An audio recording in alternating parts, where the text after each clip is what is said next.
এক ফোঁটা পানি ও একজন পাপী। অনেক বছর আগে এক ব্যক্তি ছিল যার জীবন ছিল পাপে ভরা। সে চুরি করত, মিথ্যা বলত, মানুষকে কষ্ট দিত। সমাজের সবাই তাকে ঘৃণা করত। একদিন সে পথ দিয়ে হাঁটছিল। হঠাৎ দেখে একটি পিপাসার্ত কুকুর জিহ্বা বের করে হাঁপাচ্ছে। চারদিকে পানি নেই, আর কুকুরটি প্রায় মরেই যাচ্ছে। সেই পাপী ব্যক্তি হঠাৎ একটু থেমে গেল।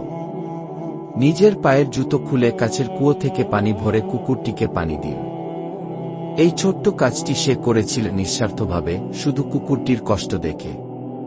কিছুদিন পর সে মারা গেল।